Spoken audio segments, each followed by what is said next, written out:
সাইফুদ্দিন কি তবে format বদলেছেন? Cricket ছেড়ে নেমে পড়েছেন স্প্রিন্টে? না, আসল ঘটনা অন্য। বৃষ্টির তাড়া খেয়ে অনুশীলনের মাঝেই প্যাড হেলমেট সহ দৌড়ে ছুটলেন মাঠ থেকে। জাতীয় স্টেডিয়ামের ফিটনেস টেস্টেও বোধহয় এমন গতিতে দৌড়াতে দেখা যায়নি তাকে। তবে সাইফুদ্দিন একা নন, তাকে অনুসরণ করলেন জাকের আলী, শান্ত, তাসকিন, খালেদরা। ব্যাগপত্র হাতে সবাই ছুটলেন ড্রেসিং রুমের দিকে। কারণটা সহজ, বৃষ্টি।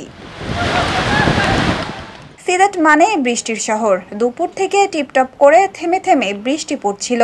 অনুশীলনের মাঝপথে নামলেই তো আর কিছু করার থাকে না, ব্যাট বল ফেলে রেখে নিরাপদ আশ্রয়ে দৌড়।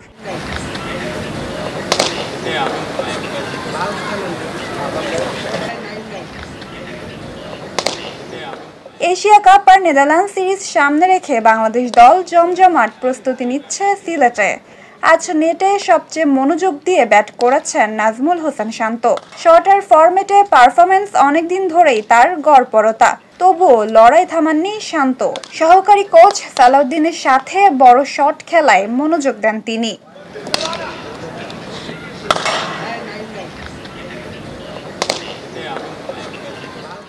এদিকে এশিয়া কাপের স্কোয়াডে ফেরার দারুণ সম্ভাবনা রয়েছে মোহাম্মদ সাইফুদ্দিনের। পেস বোলিং অলরাউন্ডার হিসেবে তার নাম জোরে সোরে আলোচনায়। ব্যাট হাতে শেষ দিকে ক্যামিও ইনিংসে বিশেষ দক্ষ এই ক্রিকেটার আজ বেশ কিছু সময় কাটিয়েছেন নেটে।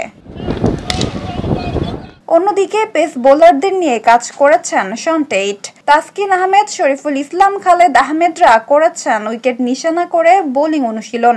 শক্তিয়ারের নিখুঁত লাইনে আনার দিকেই জোর দিয়েছেন টেইট।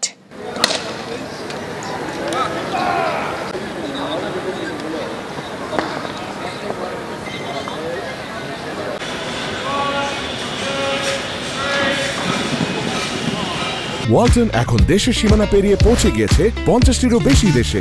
ওয়ালটন, ঘরে ঘরে বিশ্বজুড়ে।